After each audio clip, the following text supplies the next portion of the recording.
text honoring the historic footprint Pathway for the Future, Norene Starr and Gordon Yellowman, facilitated by Dr. Leslie Keys. For joining us again this afternoon. We're going to do one more little program switch for those of you that have programs. We're going to do the panel discussion now, and then I will finish the entire program with my Colliding Worlds presentation. We'll do a little quick break in between that. So, move around the room, sit. Thank you again for all the students for being here. We appreciate that.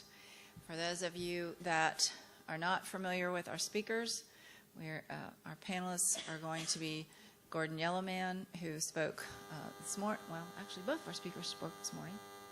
Okay. And Norene Starr, who have been instrumental as part of the core members of the team to help put this program together. Norene is the External Affairs Projects person for Cheyenne and Arapaho Tribes of Oklahoma, and Gordon is a Peace Chief and the Director of Culture and Language as well. I'm Leslie Keys, and I'm here at Flagler College, and one of the three scholars with Lori Lee and Julie Dickover, who've been working from the Flagler College side to help the National Park Service to bring this effort to fruition. So, thanks. Dr. Keys walks from the podium to the other side of the stage to sit down at a table where Norene and Gordon are seated.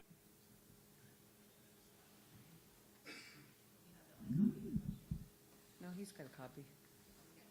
Yeah.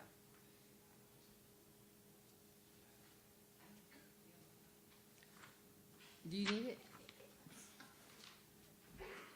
I'll read it. Okay.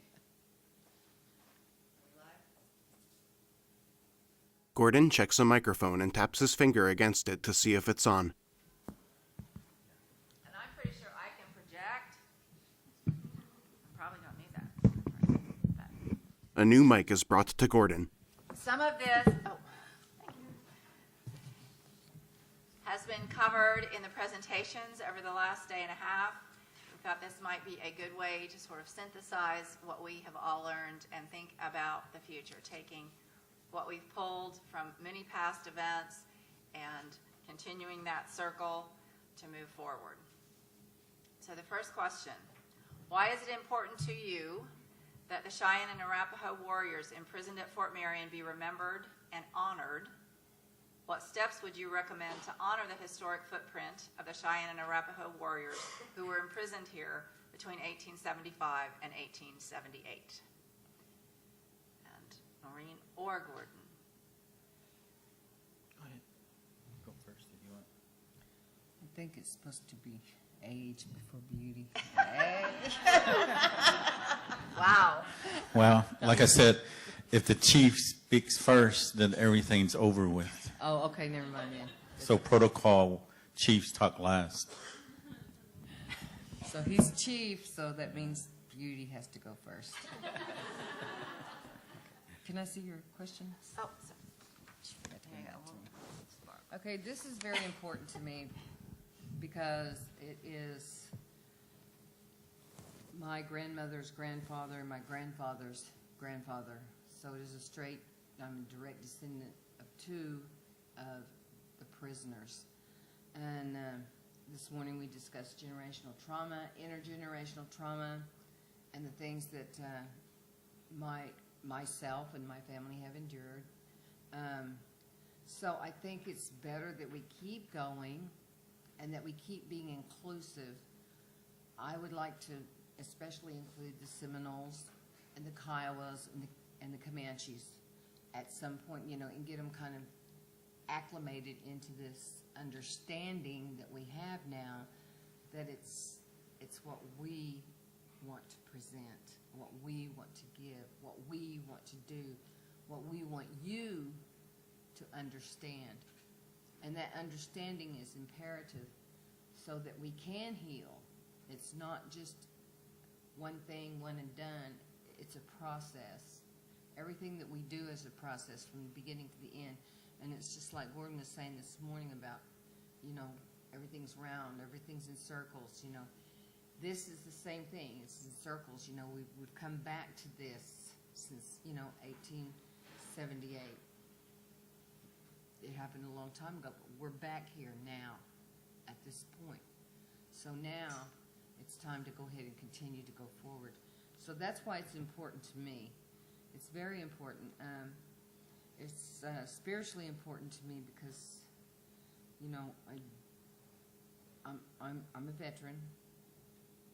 So, why did I serve? I went in the United States Army in 1978 and I got out in 82. I served my country because as a Cheyenne, we keep our word.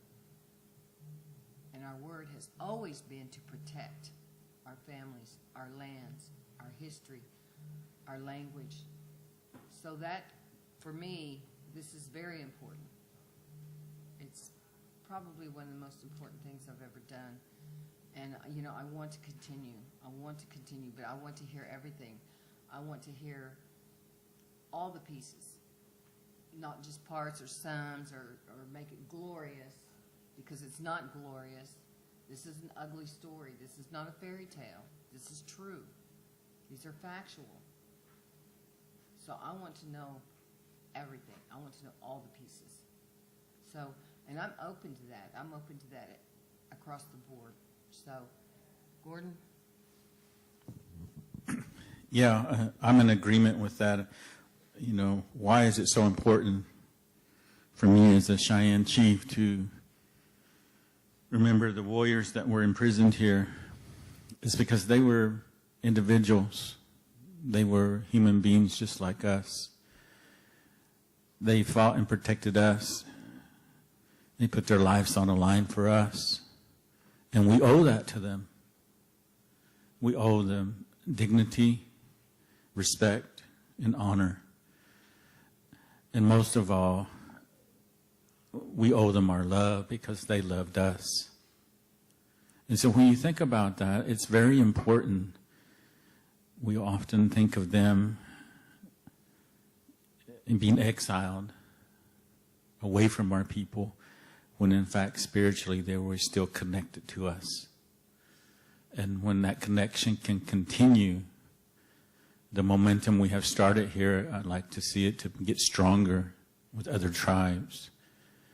And like it was mentioned, this is a footprint.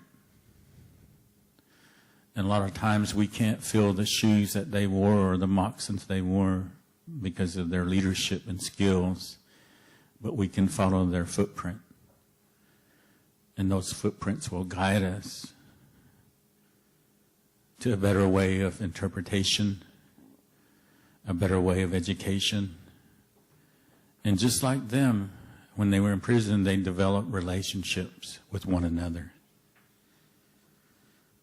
They developed a unique relationship with Captain Henry Pratt. And they took orders from him, but they respected him in the end because they felt like they had an opportunity to survive. And when you're in that survival mode, you're going to do whatever it takes to survive. And that's what they did. They endured. And so that's the kind of empowerment we need. We need to inherit that, carry it on. And it's my hope that this event here will continue, maybe biannually, annually, and maybe we hold it in Oklahoma. And that was the very reason why we emphasized Cheyenne and Arapaho tribes of Oklahoma. Because we have Northern Cheyenne, we have Northern Arapaho relatives.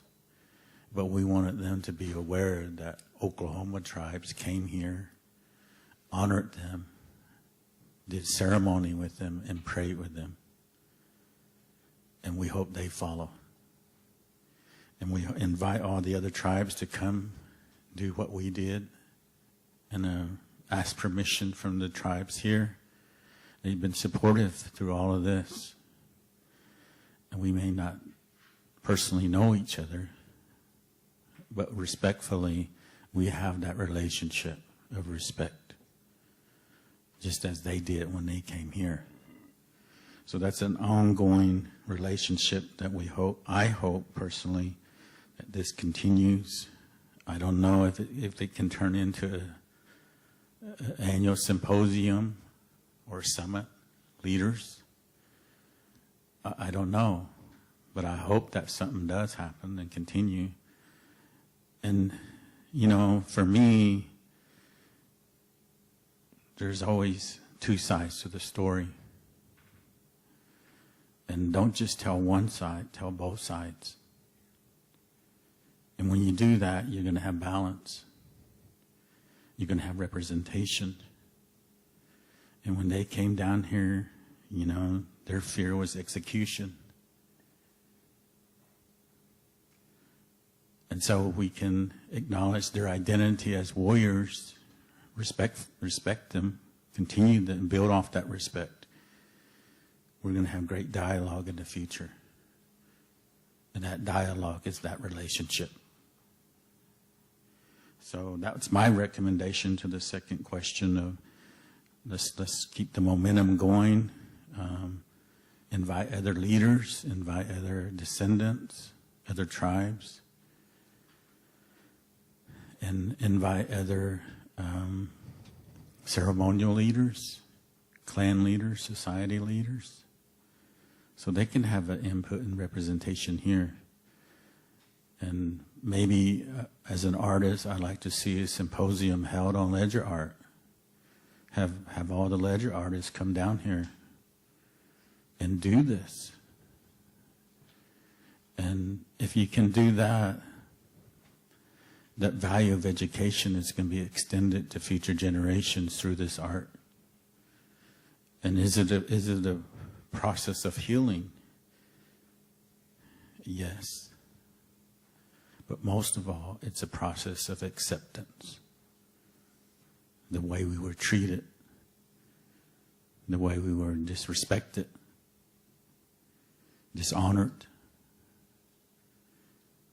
And that's the hard thing to accept. But with these kind of events, we can get to that healing, intergenerational trauma, historical trauma. And so, for me, instead of having that story told one-sided, tell our story, tell our stories. And I think we can all become better educated and stronger entities.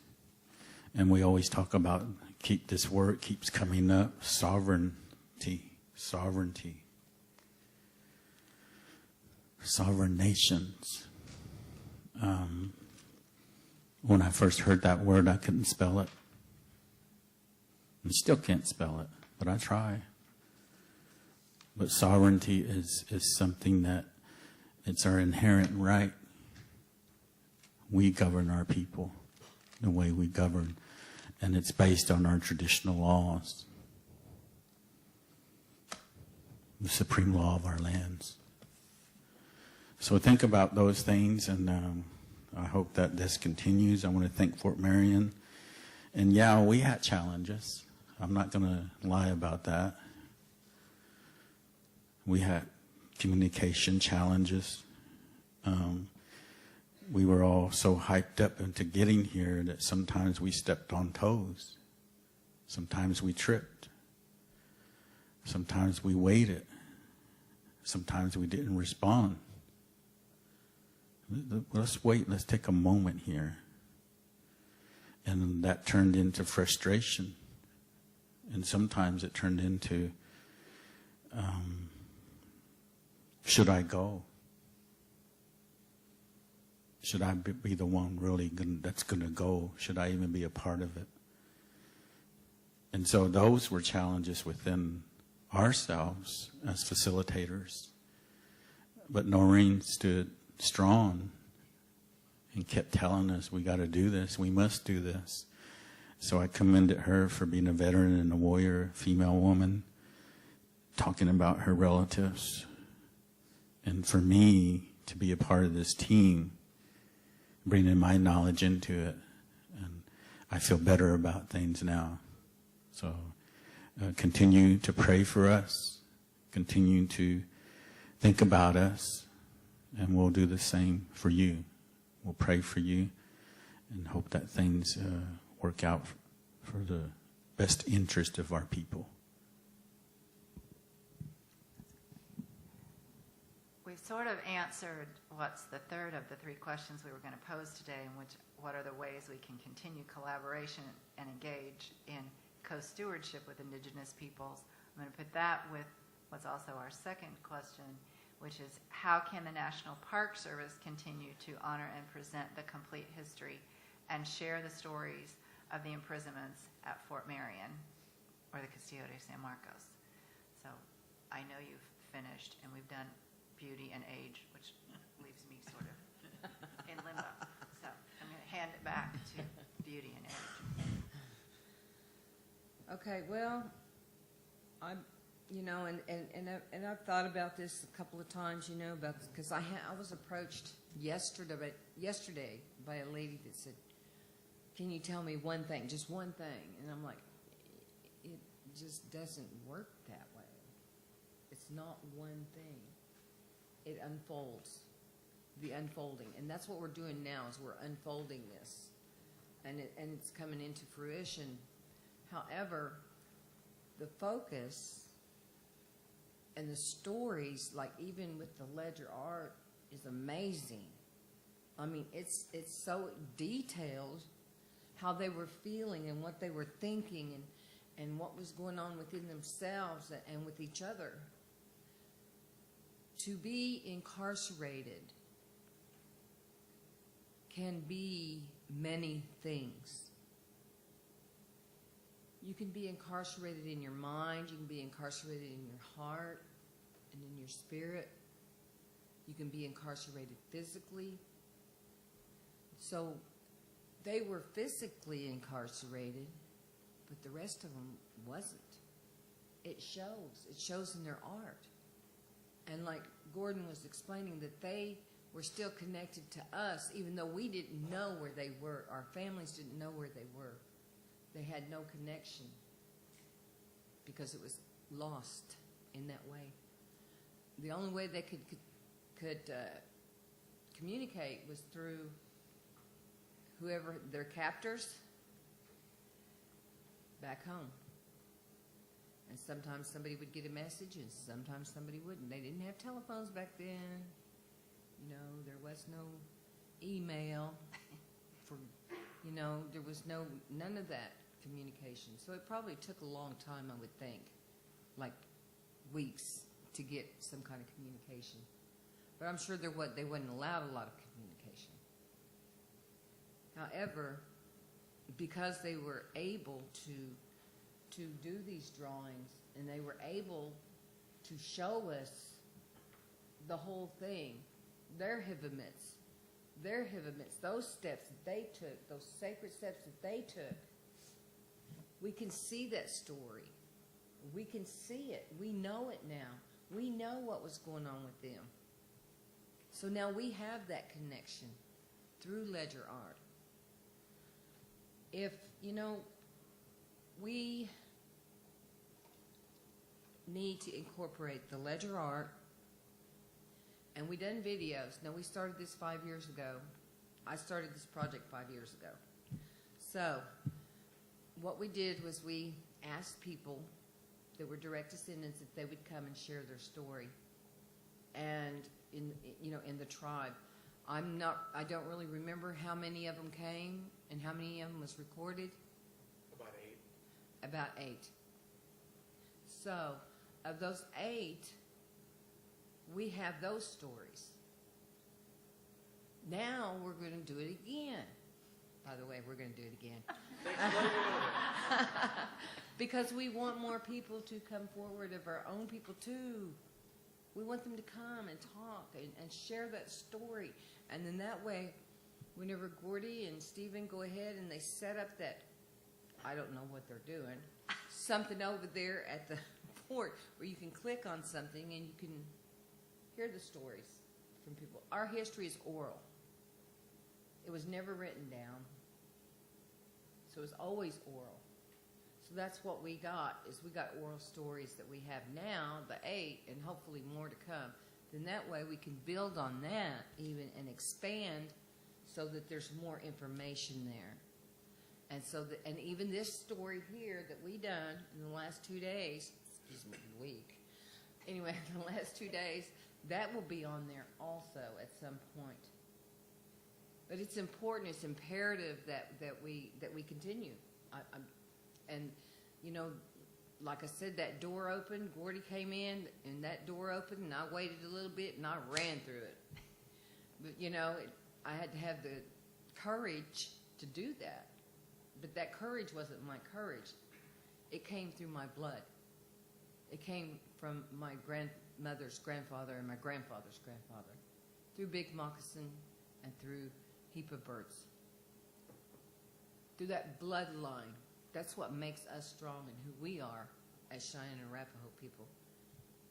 But I really think that we should continue that, and I think that we should figure a way. I mean, even if you can just bring people down for like a guest, I don't know. I mean, there's all kinds of options here, and some of you students are here, so you know what? Y'all think of things too. Y'all are younger. Get your brains working. Hey.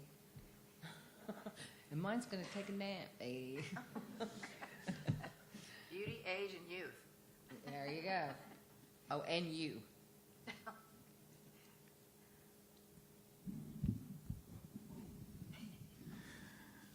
Well, you know, I think myself, you know, collaboration is key in what we do, but it all starts with talks, discussions, conversations.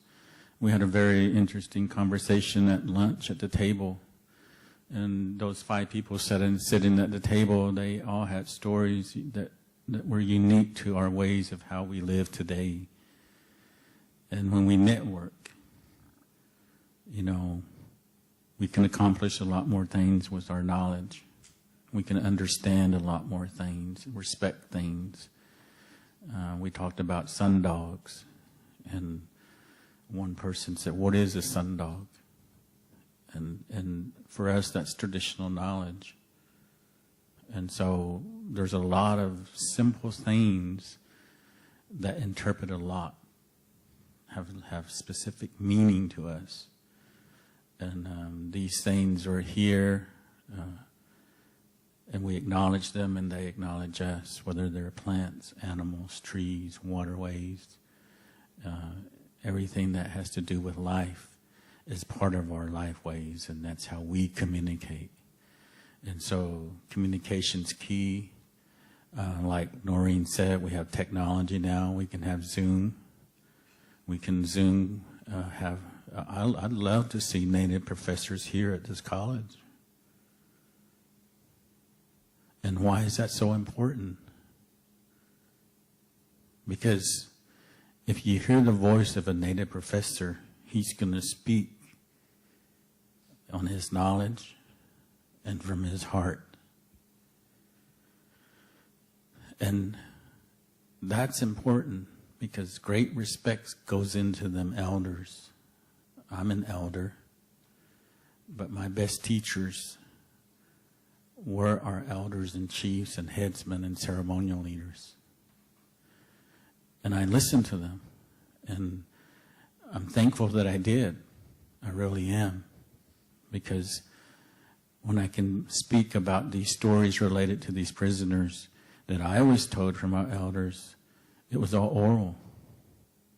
And they do have a story to tell. It's not ending. And so the more descendants we can interview, the more guest speakers, guest lecturers through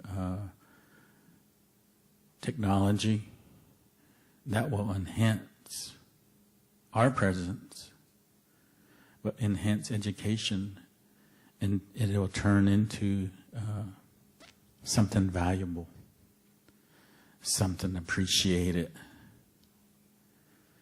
And so that's what I would like to see in collaboration. More too often, you know, we constantly hear federal regulations as federal units of these park service systems. we got to follow regulation. And yeah, for me, I understand that policy, but we're policymakers too. And if we can bring that voice to the table and collaborate and cooperate with one another, then we can move forward in the future. And too often, and another thing I want to really touch on right now with technology,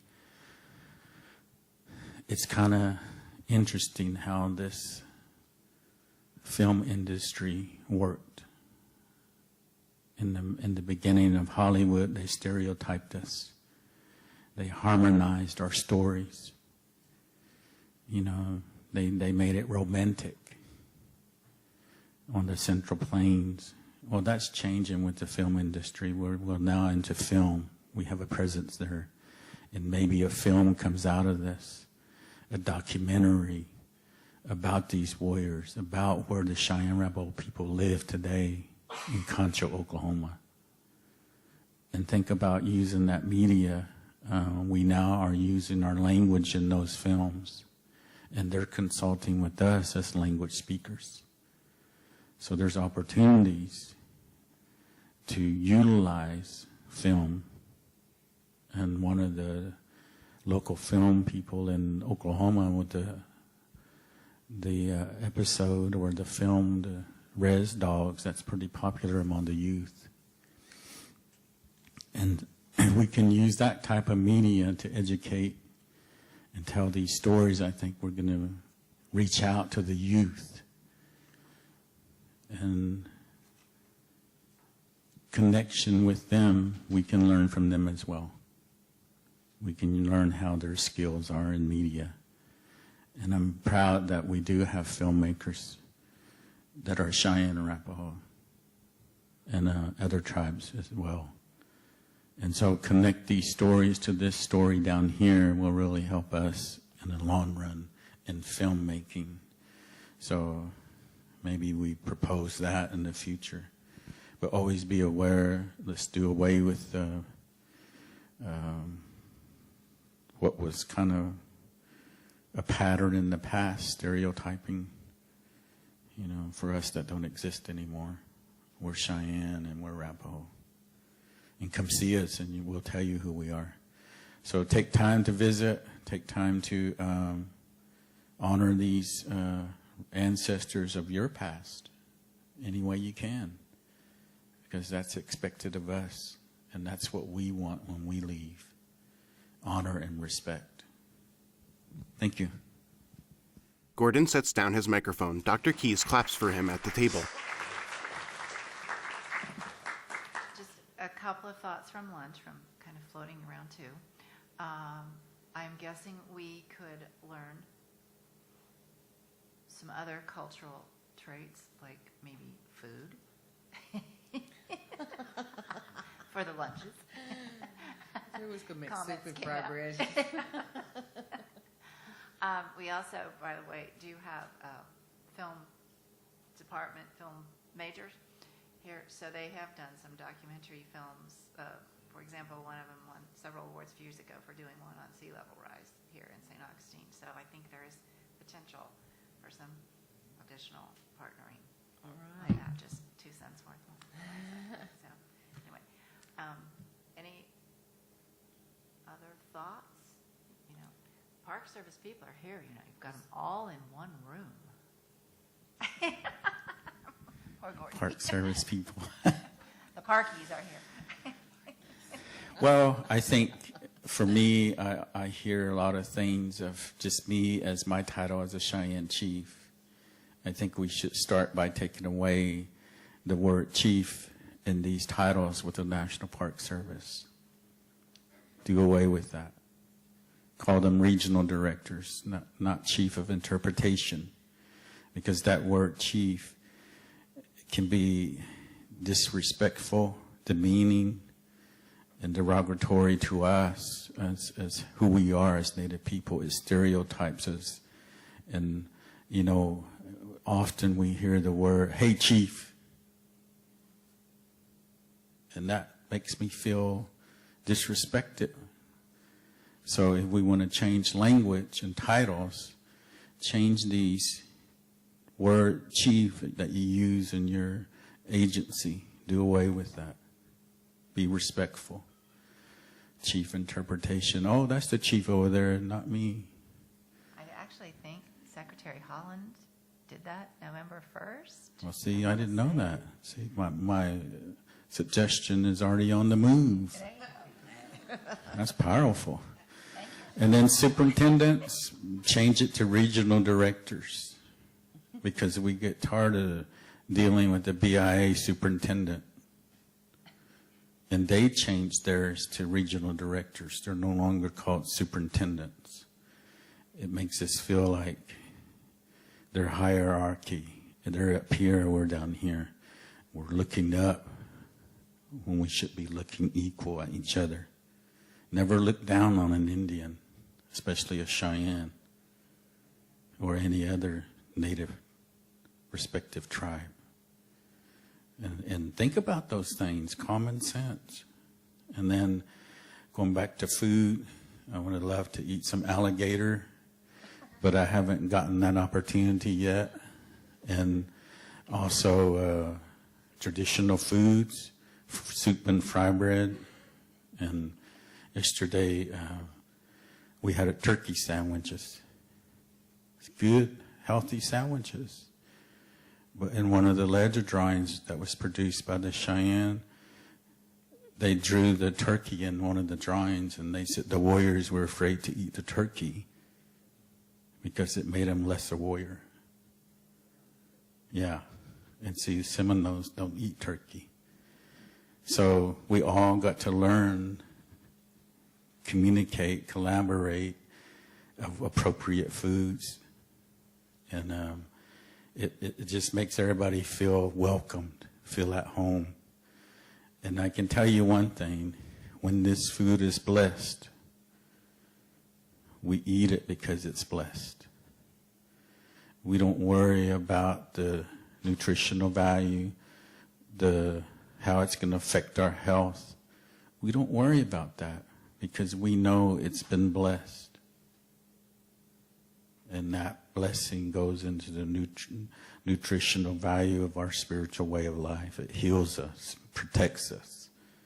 And so those are some little things that we all need to think about. Thinking about other things. You know, I talked about yesterday uniforms. When superintendents come to our office, they wear the uniform. Why? Because we respect that leadership they have. But we also want our people to know that we're having a meeting with these Park Service people. And our people are very curious. Just say they're having a big meeting at the tribal office. Something's going on over there. We better kind of get in on this. See, that's how it works, appearance. And so it works both ways. Some say we don't want them to come in uniform because we don't want them to feel higher than us. But each tribe is going to have its own policy, whether it's written or oral. Respect that policy. Respect the rule. And, you know, for me, it's very easy because I learned and I got scolded and I got corrected. But I thank them for correcting me because it made me a better person. So that's kind of how I feel about all of this. And think about the traditional knowledge keepers of our people. Everything's academics, scholarly. My knowledge is probably beyond the PhD level. So is other tribes with their knowledge. Think about that. You know, we may not have the credentials, but we got that knowledge. And that's equal to those degrees. So I'm actively seeking my honorary doctorate degree. So Flagler College. Think about that. We deserve that, just like anybody else. So, you know, we can be academically strong too, and we are. So I'm still, like I said yesterday, I'm still learning English. But I'm doing the best I can. So I was told, don't just say, and I was told, don't ever say, uh-huh. And I said, why? We were grown up saying that. Uh-huh. And then don't go like this. I don't know. And it's like sometimes we don't know, but we ask questions to find out why. And so those are just little things. I saw yesterday Norene pointing with her lips, and she's standing up here. She's keeping in tradition. I said, look at her. We notice things like that. So always be aware that people's paying attention. And one of the best teachers I ever had was an elder. And I used to take him offerings, tobacco, money, food. And pretty soon he said, don't do that anymore. You proved to me that you're going to take care of this knowledge, and so don't do that anymore. You've earned my respect. He said, but others that come, they still have to do this, follow protocol. But you, he said, you've already reached your peak in respecting me for all these years of teaching you. So I felt good about that. And it makes me feel good in my heart that we're here. But we're going to go back with a sad heart and a heavy heart, you know. But regardless, we're still going to be living, and we're still going to be strong people.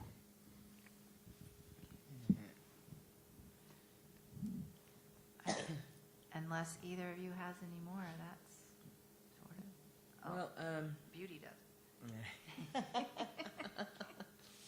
I just wanted to thank Gordon right now in front of everybody. He's been my mentor throughout this whole process, and I had no idea that he was bucking. I hadn't until just now, and I really didn't. So, but that's good because I didn't know. He didn't let me know. It wasn't none of my business, but he didn't let me know, and because I really needed him, you know. And he's been there. And I call him and bug him and text him and call him and go to his office, and I know he's tired of me because we got here and now he won't answer his phone. But I want to thank you, Gordon, for everything. I appreciate everything you've done for me and for helping me do this in a good, respectful, and kind way. Yeah. And I want to thank you, too, for doing all of this for us. It's a lot of work. And also Flagler College and communicating. You know, we finally got it done. But like I said, let's not just end it here. This is only the beginning of that footprint. We left our footprint here now, and others are going to follow. So I hope there's many, many footsteps here in the future. And, you know, I commend Norene for putting up with us, too. And we have to follow her, and then she listens to us as well, and that's part about the team. And it's never, you know, they always say there's no I in the word team. We can't say I. We're a team here, a partnership, collaboration, and that's what we want to extend this team to make it bigger and better. And so, you know, I think that she deserves a lot of praise and glory for doing this, not just for her ancestors, but for all of us. So let's give her a hand again. Gordon and Dr. Keyes applaud Norene. She nods in acknowledgement. I'm going to read a poem. I found this poem on the internet. An old Indian woman. From time to time, I would sit and learn from her. On her 107th birthday, I visited her and I said, "They took your land." She said, "It wasn't ours to keep." "They gave you smallpox blankets." She said, "But we've survived the winter." "They broke the treaties." She said, "It was merely paper." They stampeded buffalo at you when you stood by the cliffs. She said, our spirits flew and became eagles and hawks and crows. They killed your leaders. She said, they became our ancestors. I was visibly frustrated with my old friend, and that's when she smiled and said, I used to be angry like you, until I woke up and I realized my life is their constant failure. We're here and resilient. Thank you so much for your time and everything. I appreciate all of you. Flagler College, I appreciate all the visual people and the media. And Miss Lori Lee, thank you. And Miss Keys, thank you. I appreciate everything that y'all done. And for my people that came and supported and participated. And, you know, they were inclusive, and I want everybody to feel included in everything that we do. It's imperative. Thank you. Nice. Norene slides the microphone away. Dr. Keyes applauds her with the crowd. The trio gather up their things.